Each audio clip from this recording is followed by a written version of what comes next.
ચાલો. ઓમ હરિ ઓમ. ઓમ નમઃ શિવાય ગુરવે સચ્ચિદાનંદમૂર્તયે નિષ્પ્રપંચાય શાંતાય નિરાલંબાય તેજસે.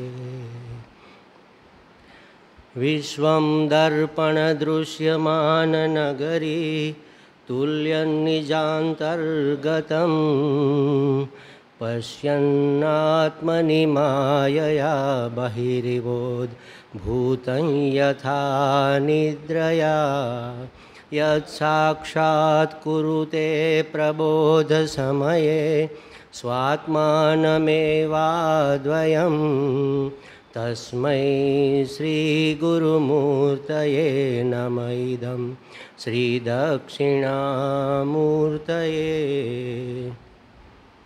સચ્ચિદાનંદરૂપાય વિશ્વોત્પત્યાદિહેતવે તાપત્રય વિનાશાય શ્રીકૃષ્ણાય વયં નુમઃ. સંસારસાગરે મગ્नं દીनं માં કરુણાનિધે કર્મમોહગૃહિતાંગં મામુદ્ધર ભવાર્ણવાत्. નિષ્કલાય વિમોહાય શુદ્ધાય શુદ્ધવૈરિણે અદ્વિતીયાય મહતે શ્રીકૃષ્ણાય નમો નમઃ. પ્રસિદ્ધ પરમાનંદ પ્રસિદ્ધ પરમેશ્વર આધિવ્યાધિભુજંગેન દ્રષ્ટં મામુદ્ધર પ્રભો. કેશવક્લેશહરણ નારાયણ જનાર્દન ગોવિંદ પરમાનંદ માં સમુદ્ધર માધવ. કૃષ્ણાય વાસુદેવાય દેવકી નંદનાય ચ નંદગોપકુમારાય ગોવિંદાય નમો નમઃ. શ્રી કૃષ્ણાય વાસુદેવાય હરયે પરમાત્મને પ્રણતક્લેશનાશાય ગોવિંદાય નમો નમઃ. કૃષ્ણાય વાસુદેવાય હરયે પરમાત્મને પ્રણતક્લેશનાશાય ગોવિંદાય નમો નમઃ. ઓમ હરિ ઓમ. શ્રી ગુરુભ્યો નમઃ. हरि ओम. ये जो मैं बीच में 3-4 श्लोक पढ़ता हूँ ना, वो गोविंद नहीं, तापनी उपनिषद मैं आगे का एक शब्द भूल गया, गोविंद है या ऐसा कुछ. हाँ नहीं याद आ जाएगा, मैं तुम्हें बताऊंगा. स्वामी अखंडानंद जी महाराज के यहाँ एक महात्मा है, डॉक्टर स्वामी. हाँ, मैं जब गया था वहाँ 10 दिन हम थे वहाँ पर कैंप में, तो समाधि के पास बैठे थे अखंडानंद जी महाराज की. तब मैंने पूछा कि महाराज जी, विवेक हो गया, वैराग्य भी हो गया, लेकिन वैराग्य की दृढ़ता कैसे होगी. वैराग्य तो हो जाता है, लेकिन फिर वो दृढ़ नहीं रहता. थोड़ी थोड़ी देर फिर राग हो जाता है, फिर वैराग्य हो जाता है, आता जाता रहता है. तो उसने मुझे अपने हस्ताक्षर में लिखकर ये उपनिषद के 10 मंत्र लिख कर दिए, मंत्र और उसका अर्थ अपने हस्ताक्षर में. उसने कहा इसका पाठ करो. मैंने तो ये किया है, तो इससे मेरा वैराग्य दृढ़ हुआ. तब से मैं इसका पाठ करता हूँ. और ये तो भागवत है भगवान कृष्ण का, तो इसलिए मैंने सोचा इसमें इसको 3-4 श्लोक इसमें डाल देते हैं. गोपाल पूर्व तापनीय उपनिषद ऐसा नाम है. गोपाल पूर्व तापनीय उपनिषद, उसके 20 मंत्र है. बहुत सुंदर है, मेरे पास कहीं पर लिखे हुए भी होंगे. ये याद रखने जैसे है. वैराग्य दृढ़ होगा इससे. अब हम डरते हैं वैराग्य से कि अगर वैराग्य हो जाएगा तो फिर हमारा संसार का क्या होगा. तो वैराग्य का मतलब ये नहीं है कि संसार फेंक देना पड़ेगा या तो हम छोड़कर चले जाएंगे. महाराज चिंता मत करो, ऐसे तो कई जन्म निकल जाएंगे छोड़ते छोड़ते. ऐसी चिंता की बात नहीं है. वैराग्य कब होता है, देखो, संसार के प्रति राग का अभाव, कोई आसक्ति न रहे, जो मिलता है मिले, जरूरत है उसका उपभोग हो, सॉरी उसका उपयोग हो, उपभोग न हो। भूख लगी है तो भोजन का उपयोग कर लो, लेकिन आहा बड़ा मज़ा आ रहा है और एक दे दो और एक दे दो, तो ये उपभोग है। या तो संग्रह करना या विषय के पीछे दौड़ना, ये उपभोग है। भगवान ने सभी साधन दिए हैं, उपयोग के लिए ही तो दिए हैं। अगर ये दिए हैं तो इसका कोई उपयोग होगा, वरना क्यों देते। तो कहने का मतलब ये है कि उपयोग कर सकते हैं हम। ये राग नहीं है। राग उससे चिपक जाना, उसकी ज़्यादा से ज़्यादा डिमांड करना, उसका संग्रह कर लेना, ये राग है, ये आसक्ति है, ये नुकसानदेह है। तो संसार का राग छूट जाए तो आधा वैराग्य हुआ, अभी वैराग्य नहीं हुआ, समझ लो। राग छूटने का नाम वैराग्य नहीं है। राग छूट जाए और परमात्मा में अनुराग हो जाए, तब पूरा सर्कल कंप्लीट होगा। रामकृष्ण परमहंस ने भी एक जगह कहा है कि संसार का राग छूट जाए और परमात्मा में अनुराग हो जाए। अनु माने पीछे पीछे, राग के पीछे। जैसे राग होता है संसार में, उसी तरह जब परमात्मा से होता है तो उसको अनुराग कहते हैं। मैंने कहा ना, आसक्ति संसार की होती है, प्रेम परमात्मा का होता है। संसार में कभी प्रेम नहीं होता, आसक्ति ही होती है, क्योंकि कोई ना कोई अपेक्षा रहती है। जहाँ अपेक्षा है, जहाँ कोई ना कोई डिमांड है, वहाँ हमेशा वो आसक्ति ही है, उसको प्रेम कह ही नहीं सकते। कोई ना कोई आकांक्षा छिपी हुई है, हिडन कोई आशा रही हुई है कि भाई मेरा बेटा बड़ा होकर मेरी बुढ़ापे की लाठी बनेगा। कम से कम इतना तो रहता ही है। मेरी एक बहुत अच्छा कपल, पति पत्नी दो है, बच्चे कोई है नहीं, और अहमदाबाद में रहता है। मैं जो भारद्वाज आश्रम की बात कर रहा था ना, एक बार मैं वहाँ गया था तो वो भी वहाँ आया और हमारा संयोग हुआ। हमने कहा आप कैसे यहाँ पर? तो उसने कहा मैं अभी 2 दिन से ही आया हूँ मैनेजर के रूप में, पति पत्नी दोनों। मैंने कहा बहुत अच्छी बात है, आश्रम की सेवा होगी। मैंने कहा बहुत बढ़िया, चलो अपना समझ कर करना, हम तो और क्या उपदेश दे सकते हैं। तो उसने कहा महाराज जी अपना समझ कर ही करेंगे, और हमने कह दिया कि 1 पैसा हमें पगार नहीं चाहिए, सिर्फ हम सेवा करेंगे, खाएंगे पिएंगे रहेंगे बस। ये तो बहुत उत्कृष्ट बात है। हाँ महाराज जी, हम किसी की सेवा करेंगे तो कभी कोई हमारी भी तो सेवा करेगा। मैंने कहा ये गलत बात कह दी आपने, क्योंकि आपने इस आशय से अगर यह आश्रम की सेवा शुरू की है कि भाई हम सबकी सेवा करेंगे तो बुढ़ापे में लोग हमारी भी सेवा करेंगे, तो मतलब आपको सेवा की ज़रूरत पड़ेगी। क्यों मांग रहे हो भाई, ऐसी डिमांड क्यों कर रहे हो कि बुढ़ापे में कोई हमारी सेवा करे? आप यही सोचो ना कि हम सेवा ही करेंगे ताकि हमें किसी की सेवा की ज़रूरत ही ना हो। ये उसका फल होना चाहिए। कोई हमारी सेवा बदले में, मतलब बदले की भावना, ये प्रेम नहीं है, ये सेवा भी नहीं है, ये आसक्ति है। सेवा के रूप में प्रच्छन्न आसक्ति है छिपी हुई, तो इसको हम प्रेम नहीं कह सकते, ये आसक्ति है। और संसार का राग छूटा तब माना जाएगा विराग, जब परमात्मा से अनुराग हो जाए। इसलिए यहाँ गोकर्ण जी अपने पिता को वैराग्य त्रय का उपदेश करते हैं, जो हमने सुबह में देखा। उसने कहा कि संन्यासे सुखमस्ति, संन्यास में ही सब सुख रहा हुआ है। सुखमस्ति विरक्तस्य मुनेरेकांत जीविनः। सुखी कौन है? जो विरक्त है, जो मुनि है और जो एकांत प्रिय है। जिसको एकांत प्रिय है मतलब कि उसको समूह में कोई प्रीति नहीं है, फिर समूह में रहना पड़े वो बात अलग है, उसको प्रीति नहीं है। एकांत प्रिय होना चाहिए हमें, एकांतिक होने की ज़रूरत नहीं है। एकांत प्रिय है तो फिर इसका एक अर्थ ये भी है, देखो एकांत का अर्थ ये नहीं है कि अकेला, अकेला और एकांत में फ़र्क है। एक अंत, उसको एकांत कहते हैं। एक में ही अंत हो जाए, बस परमात्मा में ही हमारी सब चीज़ें समा जाए। हमारा बैठना, उठना, खाना, पीना, सोना, सोचना, बोलना, सिर्फ सब उसी को उसी के आश्रित होकर करें। उसके लिए क्या अंग्रेजी एक शब्द है, डिपेंड नहीं, लेकिन एक बहुत अच्छा शब्द है, मैं भूल गया। तो उसी के लिए सब हो, मन में ही। हम ऐसा नहीं करेंगे चलो ये मैं आपको दे रहा हूँ, मैं मान रहा हूँ कि मैं परमात्मा को दे रहा हूँ, ऐसा कहने की ज़रूरत नहीं है। मन से सोचना है कि मैं जो भी कर रहा हूँ, जिस किसी के लिए भी कर रहा हूँ, परमात्मा, क्योंकि परमात्मा हर रूप में है, वासुदेव सब में बसा हुआ है। तो हम वास्तव में तो हम उसी के लिए करते हैं। ये शरीर संघात तो हर क्षण मिटने वाला है, कैसे कोई मेरी सेवा कर सकता है? आपने जिसको खाना खिलाया वो शरीर तो गया कब का महाराज, हर क्षण बदलता है। एक एक सेल हमारे हर क्षण कई सेल बदलते जाते हैं। तो इसीलिए कहते हैं 7 वर्ष में इस शरीर के नखाग्र, नख से लेकर चोटी तक सब बदल जाता है। 7 साल के बाद अगर आप किसी को देखोगे तो मुश्किल से पहचानोगे, अरे आप तो बदल गए, कैसे दिखने लग गए, पहले तो कितने वो थे।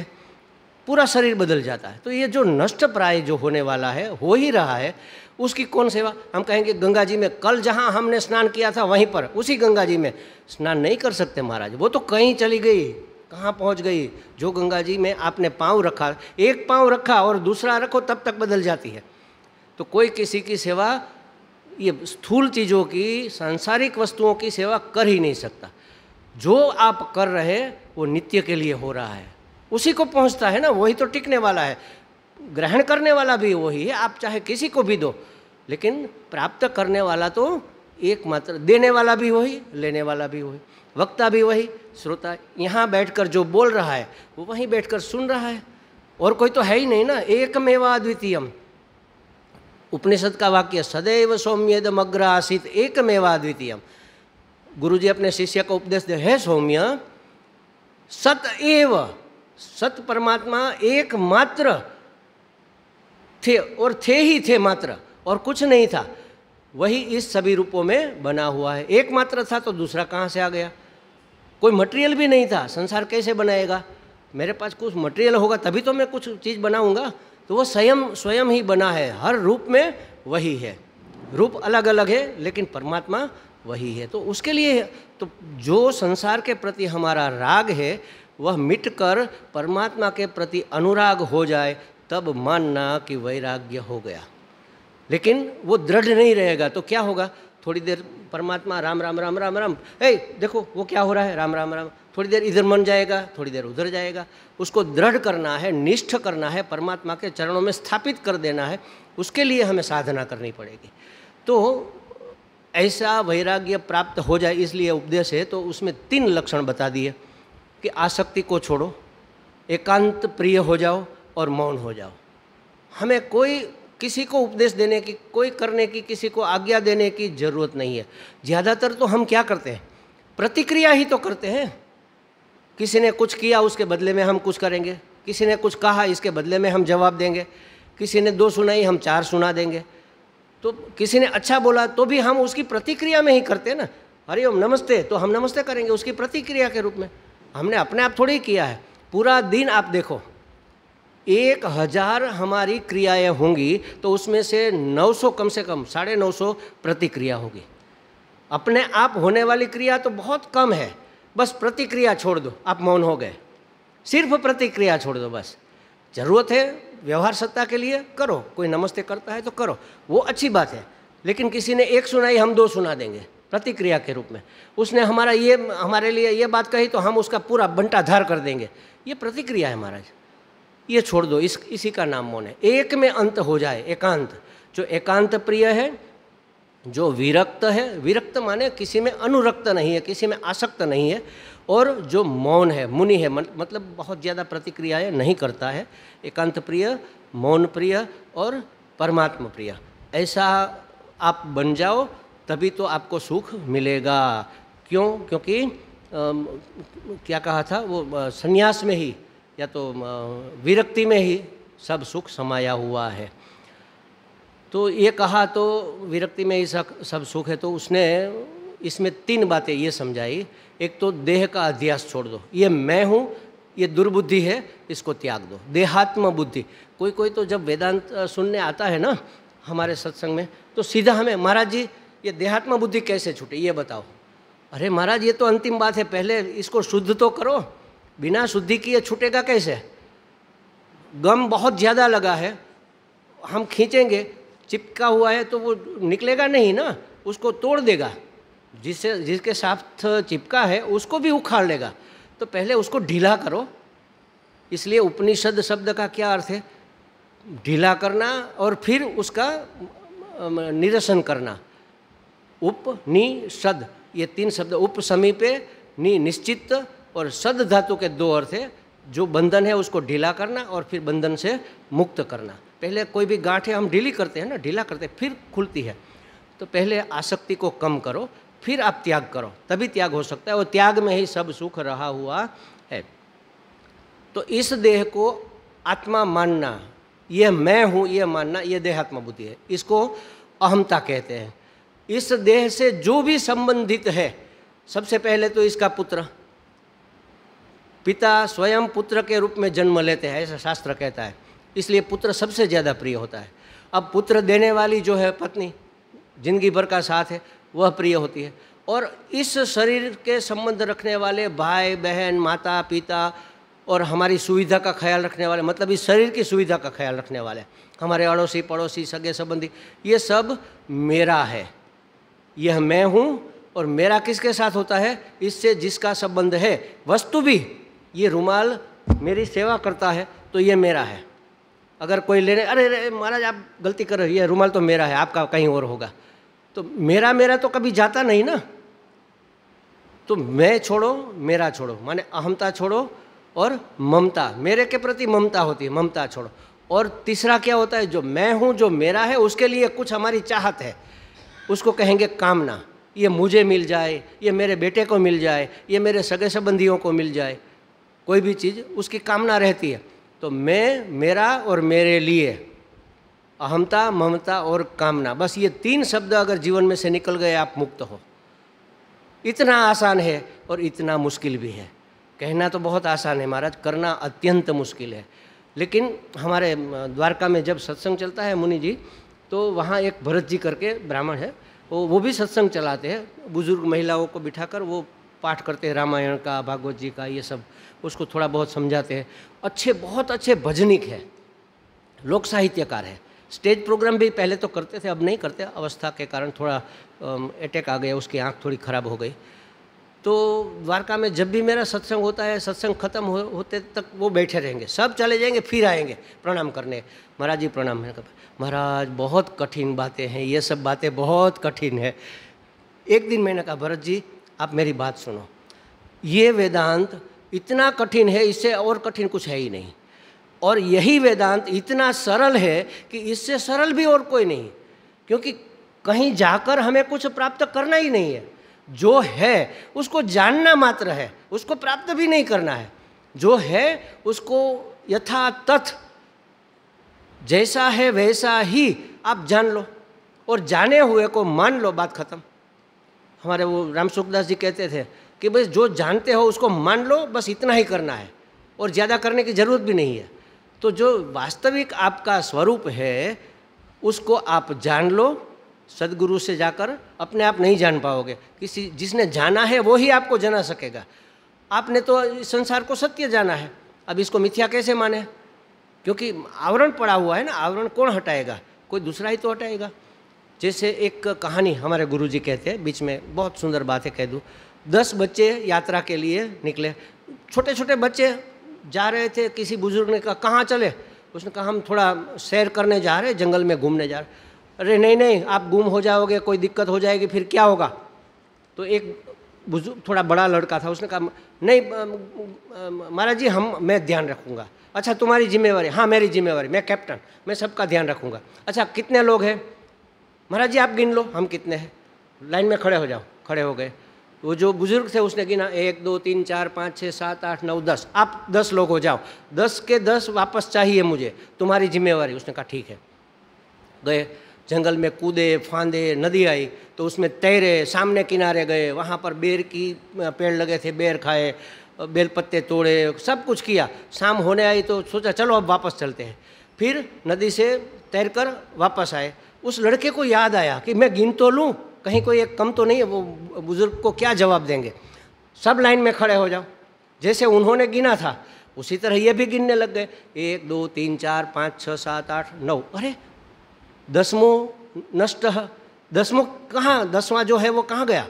ये तो 9 है, गुम गया। उसने कहा अरे वो तो निराश हो गया, 10 थे हम, अब तो 9 ही रहे। तो एक छोटा लड़का ज़्यादा बुद्धिमान था, उसने कहा अरे तुम बेवकूफ़ हो, तुम्हें गिनना नहीं आता, तुम लाइन में खड़े हो जाओ, मैं गिनूंगा। तो उसने गिना 1 2 3 4 5 6 7 8 9। अरे हाँ 9 ही है, एक गुम गया, ढूंढो जल्दी ढूंढो उसको। तो सब लोग उसको ढूंढने चले गए। कोई नदी में डुबकी लगाकर देखा कि ये डूब तो नहीं गया, कोई सामने किनारे गया, बेरी पर अभी तक बैठा तो नहीं है, बेर तो नहीं खा रहा। कोई टेकरी के ऊपर चढ़कर, पहाड़ी के ऊपर चढ़कर देखता है उस तरफ कहीं गिर तो नहीं गया। जात जात भात भात की प्रवृत्ति करने लगे। उसी में से ये सब साधन निकले महाराज। घोड़ी बनी, साइकिल बनी, प्लेन बना, सब उसी 10वें को ढूंढने के लिए, कहाँ खो गया, कहाँ खो गया। अब रोने लगे सब बैठकर एक पेड़ के नीचे, निराश हो गए कि नहीं मिला, अब क्या करेंगे। उसी समय कोई एक महात्मा निकला, उसने कहा क्या हुआ भाई? महाराज जी हमारा एक साथी गुम गया है, कहीं खो गया, पता नहीं। अच्छा कैसे पता? हमने गिने ना, कितने थे? 10। तो महाराज जी ने तो ऐसे देखकर जान लिया कि 10 तो है, कोई बेवकूफ़ी हो रही है ज़रूर। उसने कहा कैसे गिने? तो देखो मैं गिन कर बताता हूँ, लाइन में खड़े हो जाओ। वो बड़ा लड़का था, गिनने लगा, 1 2 3 4 5 6 7 8 9। हमारे कहा चिंता मत करो, 10वां है। सब शांत हो गए। हाँ आपने देखा होगा, बताओ बताओ कहाँ पर है। अब आप लाइन में खड़े हो जाओ, मैं बताता हूँ कहाँ पर है। 1 2 3 4 5 6 7 8 9। और जो बड़ा लड़का था उसको ऐसे थप्पा लगा कर, और तुम 10मोसी, तुम 10वां हो। 10वां कौन है? मैं को खोजना है बस। इस संसार में जिसने मैं को खोज लिया पार हो गया। तो यहाँ गोकर्ण जी अपने पिताजी को कहते हैं महाराज इस संसार के राग द्वेष को छोड़ दो। राग द्वेष के कारण ही सब दुख है। जो अच्छा है उसके प्रति राग, जो अच्छा नहीं लगे उसके प्रति द्वेष हो जाता है। पुत्र पुत्र के लिए प्रिय नहीं है। आत्मनस्तु कामाय सर्वम प्रियम भवति। हमारे अपने लिए पुत्र प्रिय है। यहाँ कहा ना कि पुत्र किसका पुत्र, किसकी पत्नी, किसका धन। इसका मतलब ये नहीं है कि किसका है ये पूछ रहे हैं, हमारा ही हम जानते हैं। लेकिन पुत्र वास्तव में हमें प्रिय क्यों है? अगर एक आदमी को कोई संतान नहीं है और बहुत पूजा पाठ यज्ञ हवन मन्नतें की और भगवान ने बेटा दे दिया और सुंदर बेटा, लालन पालन करके बड़ा किया, बहुत प्रिय, कितना प्रिय होगा? बहुत करने के बाद मिला है, प्रिय तो होगा ही। लेकिन वही बेटा अगर बिगड़ जाए, चोर या लुटेरा या आतंकवादी बन जाए, डेली उसकी कंप्लेन आने लगे, तो क्या करेंगे उसके माता पिता? पेपर में हम देखते हैं ना कि ये बेटा हमारा है लेकिन हमारा इसके साथ कोई नाता नहीं है, इसको हमारा न माने। अरे आपने तो इसके लिए मन्नतें की थी, अब क्यों आपका नहीं है? अब वो प्रिय क्यों नहीं लग रहा? क्योंकि हमारे अनुकूल नहीं है। आत्मनस्तु कामाय, हमारे लिए सब प्रिय है। प्रिय है पत्नी पत्नी के लिए प्रिय नहीं है, पुत्र पुत्र के लिए प्रिय नहीं है। आत्मनस्तु, आत्मा के लिए, हमारे लिए ये सब प्रिय। एक कुर्सी डाल दो वहाँ से।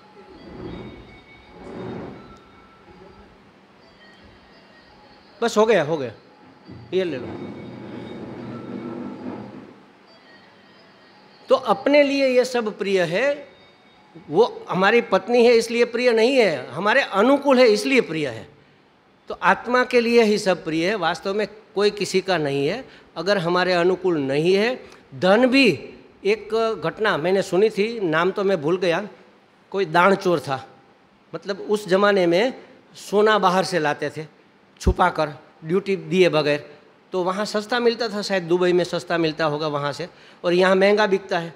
तो कोई बॉम्बे का एक कोई था, वो नाम तो मैं भूल गया। एक दिन उसने सोचा कि ये थोड़ा थोड़ा लाते हैं, थोड़ा थोड़ा बेचते हैं, चलो बड़ा सा कुछ काम करते हैं। अब तो हमारी सब जगह पहचान भी हो गई है, कोई पुलिस वाला भी हमें नहीं रोकेगा, उसको हमने खिला दिया है पैसे। तो पूरी उतनी उसकी जितनी संपत्ति, जितना सामर्थ्य था, सब का सोना खरीद लिया और आ रहा था बोट में, और कोस्ट गार्ड ने घेर लिया। अब सोचा कि अब क्या करें, मर गए। अब तो आए बिल्कुल नज़दीक आ गए, तब तक कुछ सूझा नहीं। तो सोने की जो पेटियां भरी थी ना, समुद्र में डाल दी, फेंक दिया। क्यों? अरे इतना प्रिय था, पूरी संपत्ति बेचकर कंगाल हो जाओगे। अच्छा है कंगाल हो जाना, वरना क्या होगा? जेल में चक्की पीसना पड़ेगा जिंदगी भर। इससे तो अच्छा है कि फिर से हम खड़े हो जाएंगे। तो धन भी हमें अनुकूल है, हमारे अनुसार है, तब तक प्रिय है, वरना प्रिय नहीं है धन भी। इसलिए कहा कि धन किसका, पुत्र किसका, पत्नी, परिवार की ये मेरा है, यह ममता छोड़ दो। ये वास्तविकता नहीं है, इसलिए छोड़ दो। ममता मतलब उसको भगा दो या उसको त्याग दो, आप भाग जाओ, ऐसी बात नहीं है। भगेड़ा बनाने की यहाँ बात नहीं है, यथार्थ जानने की बात है। तो कहते हैं ना कि भाई पॉजिटिव थिंकिंग करो, अच्छी बात है, पॉजिटिव नेगेटिव तो नहीं करना चाहिए। लेकिन मैं तो मानता हूँ not negative nor positive, proper thinking करो। आप जो सही है उसको सोचो ना, वास्तविकता क्या है, उसके लिए क्या आपको चाहिए? विवेक बुद्धि चाहिए। तो सबसे पहला साधन अध्यात्म पथ पर पहला कदम रखना है तो आपको विवेक को जगाना ही होगा, इसके बगैर कुछ नहीं होगा। विवेक जागेगा तो अपने आप वैराग्य प्रकट हो जाएगा, और वैराग्य दृढ़ होगा, फिर सब आपको मिलने लगेगा, जो आपको चाहिए सब आपको आसानी से। तो ये क्या ऐसा उपदेश दिया, इस उपदेश का बहुत बड़ा असर हुआ। उसके पिताजी वन में चले गए, प्रभावित हो गए उससे। उसने कहा ठीक है चलो संसार छोड़ते हैं, बहुत दुखी भी हो गए थे। तो उसके जाने के बाद फिर क्या करे वहाँ जाकर? तो देखो पिता है, पंडित है, विद्वान ब्राह्मण है, धनवान है, पूरे समाज में उसकी प्रतिष्ठा है, फिर भी क्या कहता है, हे दयानिधे मामुद्धर, हे दयानिधि मेरा उद्धार करो, मैं जंगल में जाकर क्या करूं, बताओ मुझे क्या उपासना, क्या विधि विधान करना है, कौन सा अनुष्ठान करना है, आप मुझे समझाओ। और बेटे को ये नहीं कि बेटा मुझे बताओ क्या करना है, नहीं, दयानिधे मेरे पर दया करो, उसका शरणागति का स्वीकार करते हैं। देखो बिना शरणागत हुए सदगुरु के, बिना शरणागत, हम तो उपदेश बहुत सुनते हैं ना, कितना उपदेश सुना, लगा क्यों नहीं? क्योंकि अरे इसको तो हम जानते हैं, ये महाराज तो हमारे पूर्वाश्रम से हम इसको तो जानते हैं, ये अनिल भाई इसको तो हम पता है हमें। नहीं लगेगा, उपदेश नहीं लगेगा। जो बोल रहा है वो अलग है, जिसको आप जान रहे हैं वो अलग है। व्यासपीठ से जो भी बोलता है वो वह नहीं बोलता, अंदर बैठकर कोई उसको प्रेरित करता है। यही बात अगर मैं बाहर कहूँगा ना तो उसकी रीत बदल जाएगी, उसका असर बदल जाएगा, उसका इफेक्ट ही नहीं होगा। तो जिस किसी से भी हमें उपदेश ग्रहण करना है, हमारे कल्याण का साधन हमें अगर चाहिए, तो पहले तो उसको विनम्रतापूर्वक स्वीकार करना होगा, शरणागति स्वीकार करनी होगी। तो कहा कि मामुद्धर, मेरा उद्धार करो, हे दयानिधे कृपा करके मुझे बताओ इस दुखों से छूटने के लिए मुझे क्या करना चाहिए, कैसे मैं इस दुखों से छूटूं, मूर्खतावश जो मोहपाश में मैं बंधा था उससे मैं मुक्त कैसे हो जाऊं। और उसने क्या कहा, बहुत बढ़िया बात कही कि अपंग की तरह मैं घर संसार के अंधेरे कुएं में पड़ा था। देखो अगर पाँव नहीं है और कुएं में कोई गिर जाए तो कैसे निकलेगा? हाथ पाँव ही नहीं है, अगर हाथ पाँव होता तो कुछ पकड़कर चढ़कर किसी को आवाज़ दे कुछ भी करते। तो अपंग की तरह मैं घर संसार के कुएं में पड़ा हूँ, आसक्ति के कुएं में। घर संसार माने आसक्ति, उससे मैं कैसे छूटूँ, आप मुझे रास्ता बताओ। तब गोकर्ण जी ने कहा, और जो कहा वह 2 श्लोक में इस पूरे महात्म्य का सबसे श्रेष्ठ उत्तम श्लोक है। इसमें पूरे शास्त्र का सार समाया हुआ है। देखो उत्कृष्ट से उत्कृष्ट ये 2 श्लोक है, समस्त शास्त्रों का सार है, इसलिए इसको गोकर्ण गीता भी कहते हैं, अथवा तो भागवत द्वय कहते हैं। जैसे चतुश्लोकी द्विश्लोकी भागवत भी कह लो, या तो उपदेश कह लो, शास्त्रों का सार कह लो। गोकर्ण गीता के नाम से ये प्रख्यात है 2 श्लोक। अब इसको हम समझते हैं कि उसने क्या उपदेश दिया कि आप वन में जाओ और वन में जाकर क्या करना है। वन में जाओ माने जंगल में। अब हम किसी को कहेंगे कि भाई वन में जाओ, हमारे वो त्रिवेदी जी आ रहे हैं ना, आते हैं ना यहाँ पर, तो पूर्वाश्रम में वो मुझसे बहुत मिलते थे और मुझे कहा महाराज मैं क्या करूँ, मैंने कहा अब आप तैयार हो गए हो, आपकी कोई जिम्मेवारी नहीं रही है, बेटों ने सब संभाल लिया है, तो आप वानप्रस्थी हो जाओ, कम से कम संन्यास बाद की बात है, वानप्रस्थी हो जाओ। तो उसने वानप्रस्थ दीक्षा गोविंदा गिरी जी से ली, ये मेरे कहने से ही ली। और इसके बाद भी वो कंटिन्यू मेरे संपर्क में रहते, बार बार पूछते कि अब क्या करूँ, कैसे आगे बढ़ूँ, कैसे आगे। तो यहाँ पर भी कहते आप वानप्रस्थी हो जाओ। वानप्रस्थी होना माने वो जंगल में तो नहीं गए, त्रिवेदी कहाँ जंगल में गए, नहीं, घर में रह के ही जैसे वन में रहते हो ऐसे हो जाओ, किसी के ऊपर डिपेंड मत रहो। इसी का नाम वानप्रस्थ। अपने आप सब करो और संसार की वासना, विषयों की वासना छोड़कर परमात्मा वासना को जगाओ, संसार का राग त्यागो और अनुराग जगाओ, बस इसी का नाम वानप्रस्थी है। तो वानप्रस्थी हो जाओ और उसमें क्या करो, तो कहा श्लोक नंबर 78 और 80, इसको याद अगर कोई कर सकता है तो ये 5-6 श्लोक तो कंठस्थ कर लेने जैसे कर लेना चाहिए, क्योंकि जो कंठस्थ होगा ना वो कभी न कभी हृदयस्थ होगा, जो याद है वो कभी न कभी याद आएगा। इसलिए कंठस्थ का महात्म्य है। मैं तो इसमें बहुत डल हूँ, मुझे कुछ याद नहीं रहता, जो भी पढ़ता हूँ अपने आप अंदर घुस जाता है, जब बोलना होता है अपने आप निकलता है। मुझे एक श्लोक भी याद नहीं है, अभी इस उम्र में ज़रूरत भी नहीं है, लेकिन बच्चे लोगों को ये जुबानी कर लेना चाहिए। तो कहा देहे स्थिमांस रुधिरो अभिमतिम त्यजत्वम जाया सुतादिषु सदा ममताम विमुंच पश्यन्निशम जगदिदम क्षणभंगनिष्ठम वैराग्य राग रसिको भव भक्तिनिष्ठ। एक एक शब्द हम समझेंगे। देह कैसा है? तो अस्थि मांस रुधिर का बना हुआ देह है, इसमें और कुछ है ही नहीं। अखंडानंद जी महाराज कहते हैं कि ये 10 दरवाज़ा है हमारे, 9 गिन लो, अभी नाभि को 9 गिनो, 9 दरवाजे। एक भी दरवाजे, देखो इस कमरे में अगर हमने गुलाब का ढेर लगाया हुआ है और सभी बारी दरवाज़ा बंद है और बाहर से कोई बारी या दरवाज़ा खोले तो क्या होगा? गुलाब की खुशबू आएगी। और अगर इसमें, ये तो मंदिर है तो ये नहीं कर सकते, किसी और कमरे में हमने गोबर का ढेर लगाया है, गाय का गोबर है समझ लो, लेकिन दरवाज़ा खोलेंगे तो क्या होगा? गोबर की दुर्गंध आएगी। अंदर जो भरा है वही तो हमें मिलेगा। एक भी दरवाजे से सुगंध निकलती है? आप सोचो, शरीर के 9 दरवाजे, 2 आँखें, 2 नाक, 2 कान और अधो दरवाजे 2, कहीं से भी सुगंध निकलती है क्या? मुंह से गंदगी ही निकलती है हर दरवाजे से। तो अंदर क्या भरा पड़ा होगा? अस्थि मांस रुधिर, ये सब गंदगी भरी पड़ी है। कितना भी नहलाओ ये कभी शुद्ध होने वाला नहीं है। इसको जितना हो सके इतना शुद्ध रखकर मन से शुद्ध होना है, मन को शुद्ध करना है। शरीर की शुद्धि तो ठीक है, आप जरूरी है, इससे क्या होगा? शुद्ध चीज़ हमें शांति और उत्साह प्रदान करती है। अगर साफ सुफ कमरा है तो हम वहाँ जाकर प्रसन्न होंगे कि हाँ बस बड़ा अच्छा है, प्रसन्नता होगी, शांति रहेगी, उत्साह रहेगा। अशुद्धि है तो डलनेस आ जाएगी, तो हम अपने साधना पथ पर आगे नहीं बढ़ पाएंगे। इसलिए शुचि महत्वपूर्ण है। बाहर की शुद्धि ज़्यादा महत्वपूर्ण आंतरिक शुद्धि है, मन की शुद्धि। उसमें जो राग द्वेष भरे पड़े हैं, मल विक्षेप आवरण, ये तीनों चीज़ें हमें निवृत्त करनी है। तो काम क्रोध लोभ मोह मद मात्सर्य और सबके गुरु दंभ, ये सब अंदर बैठे हुए हैं, इसको निकाल बाहर करो। ये अशुद्धि है, इसकी सफाई करनी है। तो कहा कि देह में क्या है? अस्थि मांस रुधिर, यही सब है। तो उसमें अभिमति त्यजत्वम, उसमें मैंपना छोड़ दो। मति माने बुद्धि, मैं बुद्धि इसमें है, यह देह मैं हूँ। कोई कहेगा अरे लंबू इधर आ, मुझे लंबू कहा। अरे लंबू तुम्हारे देह को कहा ना। अरे बेवकूफ़ बैठ जा, बेवकूफ़ तुम्हारी बुद्धि को कहा। विद्वान कौन होगा?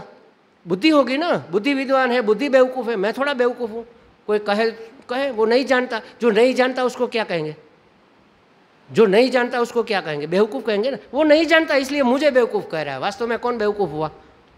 वो नहीं जानता, तो इसलिए वो बेवकूफ़ है। मैं बेवकूफ़ नहीं हूँ, मेरी बुद्धि होगी, तो मुझे क्या उससे लेना देना? हर एक की हर एक चीज़ अच्छी नहीं हो सकती ना। इस संसार में कोई परिपूर्ण नहीं है, सब आधे अधूरे तो है। भगवान ने जो हमें दिया है, जिसकी जितनी ज़रूरत थी उतना हमें दिया। उतनी हाइट दी, उतना शरीर दिया, उतनी समझ दी, उतनी बुद्धि दी। हमारा कमाया हुआ ये धन है महाराज। पूर्व के जीवन में हमने जो कर्म किए थे, उस कर्मों हमें जन्म क्यों मिलता है? उसके वैसे तो कर्मों का फल है ऐसा कहते हैं, मुझे लगा इसके 3 कारण हैं। जन्म मिलने के पीछे 3 रहस्य छिपे हुए। एक तो हमारे कर्मों का फल भोगने के लिए हमें जन्म मिलता है। हमने बहुत पुण्य किया है तो हमें सुख मिलेगा, पुण्य का फल सुख है। तो सुख भोगने के लिए हमारे हिस्से है। हमारा पगार 1 तारीख को आएगा तो मैं ही लूँगा ना, किसी और को थोड़े ही दूंगा। मैंने पुण्य की है तो पुण्य का फल जो सुख है उसको मैं भोगूंगा। हमने बुरे कर्म किए हैं, पाप कर्म किए हैं, तो उसका फल दुख है, वो भी मुझे भोगना पड़ेगा। तो हमारे कर्मों का फल भोगने के लिए हमें जन्म मिलता है, एक कारण। दूसरा कारण है हमारे मन में अनेक कामनाएं हैं। हमें ये करना है, हमें वो करना है, मुझे ये चाहिए, मुझे वो चाहिए। देखो अंदर एक चिड़िया बैठी हुई है, वो कंटिन्यू ची ची करती रहे, चाहिए चाहिए चाहिए चाहिए चाहिए। देख लेना आप, 24 घंटे ये चाहिए, वो चाहिए, ऐसा चाहिए, वैसा चाहिए, इस तरह का चाहिए, उस तरह चाहिए चाहिए चाहिए। चाहना कभी मिटती ही नहीं। तो भगवान जो भी हम चाहना करते हैं ना, भगवान वहाँ बैठे हैं, वो हमारी अर्जी है, टिक लगाते हैं। ओके ये चाहिए, ओके वह चाहिए, ओके पत्नी चाहिए, ठीक है, ऐसी चाहिए, ओके टिक लगा दिया। जब मौका मिलेगा तब देंगे, देंगे जरूर। आपने अर्जी की है, हमने सैंक्शन कर दी, लेकिन टर्न बाय टर्न आपका फल पकेगा तब मिलेगा। अब हमने पत्नी मांगी, कैसी मांगी? तो ऐसी मांगी। अब इसमें सासू भी आ गई, ससुर भी, ये पूरा पैकेज आएगा ना। तो भगवान हमने तो सिर्फ पत्नी मांगी थी, तो ये नहीं हो सकता ना। हम अमरूद खाएंगे तो अंदर बीज तो आएगा ही ना, उसके छिलके भी तो आएंगे। तो ये तो पूरा पैकेज है, हमें मांगना भी कहाँ आता है, मांगना भी तो नहीं आता ना। तो हमारी जो जो कामनाएं थी जो अधूरी रह गई, उस कामना की पूर्ति के लिए जन्म मिलता है। करुणा करके भगवान कहते तुम्हें ये चाहिए, चलो दूंगा। जैसे एक छोटा बच्चा है, कहते पापा पापा मुझे साइकिल ले दो, मुझे साइकिल चाहिए, मेरे सभी मित्रों के पास है।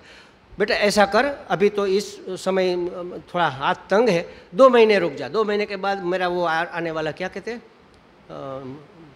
भत्था एडिशनल, हाँ एरियर्स आने वाला है, तब ज़्यादा पैसे मैं तुम्हें साइकिल ले दूंगा। तो 2 महीने ठहरना पड़ता है ना। तो उसी तरह भगवान ने सैंक्शन तो कर दिया कि मिलेगी, कब मिलेंगी, एक जन्म ठहर जा, अगले जन्म में, या अगले जन्म में नहीं तो इसके बाद। तो हमारी जो कामना थी उस कामना की पूर्ति के लिए हमें यह जन्म मिला है।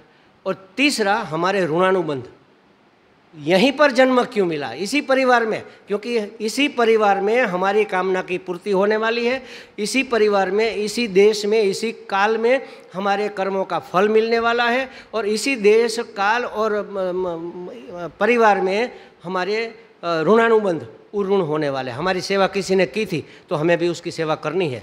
तो ये 3 कारण हमारे जन्म के, मुझे लगता है ये होने चाहिए, ये है। तो इसके कारण हमें ये सब मिला। इसको मैं मेरा करके, अब कामना की पूर्ति करते वक्त क्या होगा, भगवान ने हमें ये नहीं कहा कि जाओ कामना की पूर्ति करो और 10 कामना और जगा दो, तुम्हारी इच्छा है संतुष्ट कर लो, बस छोड़ो बाकी बातें। लेकिन हम एक कामना की पूर्ति करते करते 10 और जगा देते हैं। तो ये चक्र चलता ही रहता है, कभी ख़त्म ही नहीं होता। इसलिए कहा कि जही अभिमति त्यज, अभिमति मतलब देहात्म बुद्धि छोड़ दे, अहंता छोड़ देनी चाहिए। और क्या कहा आगे, जाया सुतादिषु सदा ममताम विमुंच, जाया सुता पुत्र पत्नी इत्यादि परिवार में ममता, मतलब इस शरीर के जो संबंधी है उसकी ममता भी छोड़ देनी चाहिए। पश्यान अनिशम जगदिदम क्षण भंगु निष्ठम, ये जगत क्षण भंगुर है, हर क्षण में इसका भंग होता जा रहा है, इसका नाश होता जा रहा है, इसको जानो। अहर्निश, दिन रात कंटिन्यू इसका नाश, ये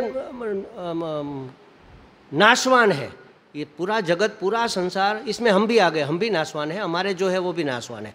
इसको नाशवान समझ लो, जान लो और मान भी लो। और वैराग्य राग रसिको भव, और वैराग्य में राग करो, वैराग्य राग के रसिक हो जाओ। और भक्ति निष्ठा, और भक्ति में निष्ठा कर लो। वैराग्य राग माने क्या, वैराग्य तो कोई राग है ही नहीं। अगर राग करना ही है कहीं पर तो वैराग्य में करो, अगर निष्ठा कहीं करनी है तो भगवान के चरणों में करो। अभी हम निष्ठ तो है, भक्ति तो करते हैं, किसकी भक्ति करते हैं, पुत्र परिवार धन संपत्ति, इसकी भक्ति करते हैं। भक्ति माने उसका सतत चिंतन, उसी का तो चलता रहता है ना, दिन रात कैसे पैसे कमाए, कैसे हम परिवार को सुखी करें, कैसे हम परिवार से सुख प्राप्त करें, यही तो चलता रहता है। तो अगर आपको निष्ठ होना है तो भगवत चरणारविंद में निष्ठ हो जाओ, भक्ति में निष्ठ हो जाओ। जंगल में जाकर क्या करना ये समझा रहे हैं। तो कहा कि हे पिताजी, यह शरीर तो हड्डी मांस रुधिर इत्यादि का पिंड मात्र है, इससे मैं मेरी बुद्धि छोड़ दो, स्त्री पुत्र आदि में मेरापन छोड़ दो, ममता इसमें से त्याग दो, और इस संसार को अहर्निश क्षण भंगुर देखो।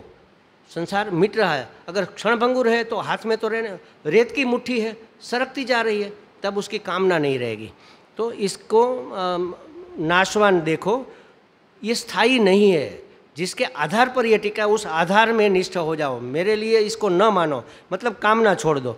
वैराग्य रस माने अनुराग, वैराग्य रस माने राग के उल्टा, अनुराग में निष्ठ हो जाओ। भगवान की कृपा प्राप्त करने के लिए उसके चरणाश्रित हो जाओ, अनासक्त हो जाओ, अनासक्त होकर भक्ति में लग जाओ। अब निष्ठा क्या है, निष्ठा माने लगनी लग जाना। भक्ति में निष्ठ हो जाओ माने भक्ति में अपनी लगनी लगा दो, मन उसी में लगा देना चाहिए, लगनी लग जानी चाहिए। और धर्म को तो दूसरे श्लोक में कहते हैं, धर्म भजस्व सततम त्यज लोक धर्मान। ये लोक धर्म है उसको छोड़ो और धर्म का भजन करो। धर्म का भजन कैसे करेंगे भाई? और लोक धर्म क्या है? लोक धर्म माने, अभी हम एक प्रसंग में गए थे, बहुत अच्छी बात मैं आपको सुना रहा हूँ। धार्मिक प्रसंग था। उसमें माता जी बुक लेकर बैठी, किसने कितनी दक्षिणा दी, किसने कितना कंट्रीब्यूशन किया।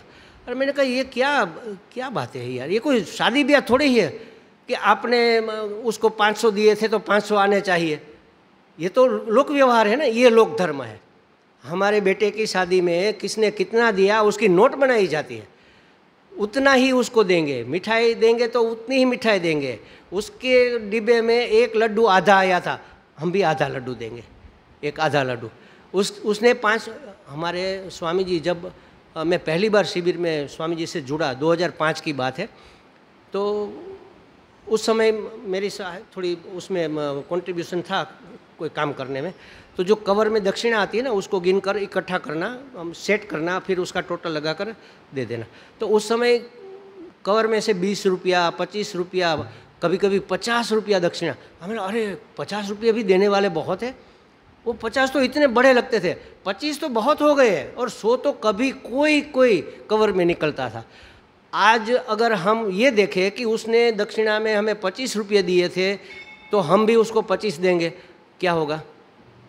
महाराज 500 भी देने में शर्म आती है, 2500 तब तक तो हमारा मन मानता है कि 2500 तो कम से कम देने चाहिए। 500 क्या कीमत है आजकल 500 की? कोई 500 भी नहीं देता। तो अगर कोई सासू है और उसकी बहू कहे कि माता जी हम उसकी शादी में जा रहे हैं, तो कितने पैसे वहाँ पर लिखवाए, देखो नोट में उसने कितने दिए थे हमारे बेटे की शादी में। अरे तुम्हारे बेटे की शादी हुई 25 साल हो गए, 25 साल पहले उन्होंने 100 रुपया दिया था, तो आज भी क्या 100 ही रुपये दोगे? ऐसी बेवकूफ़ी, ये है लोक धर्म। जितना आपने दिया हमें उतना देना है, बस ये लोक धर्म। इसको छोड़ दो, इसको त्याग दो। मतलब कि लोक व्यवहार की किसी बात में आपको इंटरेस्ट नहीं होना चाहिए। जो होता है व्यवहार सत्ता में होने दो, और आप तो धर्म का आश्रय ले लो। कौन सा धर्म? भगवत धर्म, परमात्मा का धर्म। उस धर्म का भगवत धर्म का सेवन करो। भगवत धर्म क्या है? और लोक धर्म तो हमने समझ लिया कि ये व्यवहार सत्ता में जो है वो हमारा धर्म है। भगवत धर्म क्या है? भगवान से जुड़े रहना, और उसके लिए भगवत धर्म का पालन करना चाहिए। भगवत धर्म माने, हमारे गुरुजी कहते थे, एक बार मैंने पूछा था और उसने कहा भी था कहीं एक प्रवचन में कि आपको परमात्मा होना है अथवा परमात्मा पद प्राप्त करना है, तो सबसे पहले आप सीधे परमात्मा नहीं बन पाओगे, पहले आपको महात्मा बनना पड़ेगा। महात्मा माने भगवा पहनने का नाम महात्मा नहीं है। अभी हम क्षुद्रात्मा है, जीवात्मा है, परिच्छिन्न आत्मा है। तो पहले महान बनो, मतलब अपने हृदय में सबको एकोमोडेशन दो, सबका समावेश करो, सबको अपना मानो, क्योंकि सब परमात्मा ही है। अपना हृदय विशाल किए बगैर, अपने दिल में सबको जगह दिए बगैर आप महात्मा नहीं बन पाओगे। मेरे तेरे का भेद मिटे बगैर आप महात्मा नहीं बन पाओगे। मेरे तेरे का भेद मिटा दो तो आप महात्मा बन गए। जो महात्मा बना वही परमात्मा बन पाएगा। परमात्मा माने परम आत्मा, जिसमें सबका समावेश हो जाए, उसको कहेंगे परमात्मा। और महात्मा माने महान आत्मा। जैसे हम सब है महात्मा, लेकिन हम जानते नहीं है, इसलिए हम मानते भी नहीं है। जानते तो मानते ना। जैसे समझो हम वहाँ गुजरात से आए, राजकोट से आए, भावनगर से आए, तो अगर यहाँ हमें अंजना जी मिले तो कितना आनंद हुआ। अरे हमारे राजकोट के 2 लोग यहाँ पर हैं, हमारा राजकोट। अब जब हम राजकोट में रहते हैं तब हमारा नहीं था, तब पड़ोसी भी अलग थे। हमारा परिवार, फिर हमारा परिवार, फिर हमारी सोसाइटी, फिर हमारा गांव, मतलब राजकोट। अब राजकोट से बाहर निकले और आ गए उत्तराखंड में, तो हमारे गुजरात, फिर इतना बड़ा दिल हो गया कि हमारे गुजराती ये लोग। हम गुजराती, आप गुजराती हो? अच्छा भारती बहन आप गुजराती हो? हमें तो पता ही नहीं था। बहुत बड़ी बात, बहुत अच्छी बात है। पता चला तो आनंद हुआ। मेरा गुजरात, तो मेरा तो पहले परिवार था, फिर सोसाइटी थी, फिर सिटी था, अब मेरा गुजरात हो गया, क्योंकि हम उत्तराखंड में आ गए। अब यहाँ से अफ्रीका चले जाए तो वहाँ अगर इस देश का कुत्ता भी मिलेगा ना, अरे मेरे देश का कुत्ता, हमारे देश का, तो भी इतना आनंद होगा। हृदय बढ़ता जा रहा है ना, बड़ा होता जा रहा है ना। जब चंद्र पर लोग गए होंगे तो क्या देखा होगा? अरे देखो हमारी पृथ्वी कितनी सुंदर दिख रही, गोल गोल कितनी हरी हरी सुंदर दिख रही। हमारी पृथ्वी पूरी वसुधैव कुटुंबकम हो गया कि नहीं? तो हम महात्मा तो है, जानते नहीं है, और जानते हैं तो मानते नहीं है। बस मान लो, महात्मा बने बगैर आप परमात्मा नहीं बन पाओगे। इसलिए कहा कि धर्म का भजन करो, अपने अंदर सबका समावेश करो, सबके सुख दुख को अपना मानो। आत्मा उपम्य न, जैसे मुझे ऐसा होता तो क्या होता। इसलिए कहते हैं ना कि संत, मक्खन तो गर्मी लगने से पिघलता है, संत तो किसी दूसरे को गर्मी लगी हुई देखकर पिघल जाता है। इसी को महात्मा कहते हैं। ये भागवत धर्म है। सब परमात्मा है, परमात्मा के सिवा कुछ है ही नहीं। इसी का नाम भागवत धर्म है, इसी का नाम धर्म है। यहाँ पर सिर्फ धर्म का मतलब भागवत धर्म। भगवत भक्ति में निष्ठ हो जाओ, धर्म का परित्याग करो और भागवत धर्म का सेवन करो। सेवन करो माने नियमित रूप से उसके साथ जुड़े रहो, उसका सेवन करो। साधु संतों की सेवा करो। आगे कहा देखो, सेवस्य साधु पुरुषाम जहि काम तृष्णाम। साधु पुरुष की सेवा करो। अब एक बहुत महत्वपूर्ण बात भागवत में बार बार कही गई है कि आप कुछ करो न करो लेकिन संतों का सेवन जरूर करो। भगवान को भी भूल जाओ तो चलेगा, संत को मत भूलना। अब देखो यहाँ कोई कुछ रिपेयरिंग करने कोई आया, उसको करंट लग गया, हम उसको पकड़ेंगे तो क्या होगा? हमें भी तो लगेगा। जो हम भगवान तक पहुँच नहीं पाते, लेकिन जो पहुँचा है उसके पाँव पकड़ लो तो हो गया कनेक्शन।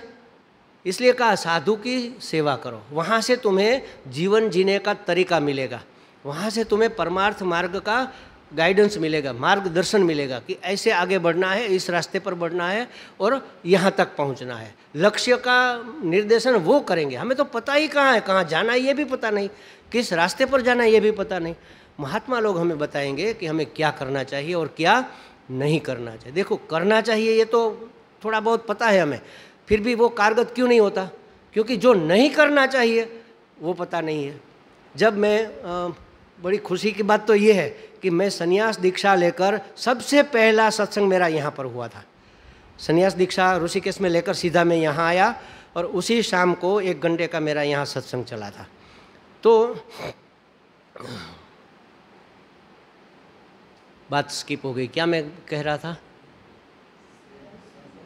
हाँ, संतों का संग करना चाहिए, वो ही हमें रास्ता दिखाते हैं क्या करना चाहिए और क्या नहीं करना चाहिए ये बता। तो मैं जब संन्यास लेकर गया तो वहाँ हमारे जो सत्संग के मित्र थे, एक बाबूभाई तलसाणिया करके, हम सब ओशो को सुनते थे, किसी महात्मा को पढ़ते थे। एक दादा है न्यारी के पास रहते थे, उसके सत्संग में भी जाते थे। और मैं तो बहुत पढ़ता था, मुझे पढ़ने की बुरी आदत है, समझ लो, ऐसा कह लो कि व्यसन ही है। अगर मैं दिन में या रात में कुछ थोड़ा बहुत आध्यात्मिक न पढ़ूँ तो मुझे नींद ही नहीं आएगी। 1 घंटे का समय मैं तो ट्रेन में भी बिना पढ़े रह ही नहीं सकता, सुने पढ़े बगैर मैं रह नहीं सकता। मुझे लगता सांस जैसे घूंटने लगती है। तो वहाँ पहुँचा, उसने कहा कि महाराज अब तो आप स्वामी हो गए, अब हमें बताओ, एक वाक्य में बता दो हमें क्या करना चाहिए। बस आपने तो बहुत कुछ पढ़ा भी है, साधु संतों को सुना भी है, एक सबको शॉर्टकट चाहिए ना कि एक वाक्य में बता दो, पूरे शास्त्र का सार एक वाक्य में बता दो, या तो शॉर्टकट बता दो हमें क्या करना चाहिए। मेरा एक स्वभाव है कि मैं सीधा इस तरह से जवाब बहुत कम देता हूँ, या तो टाल देता हूँ या तो आसपास का।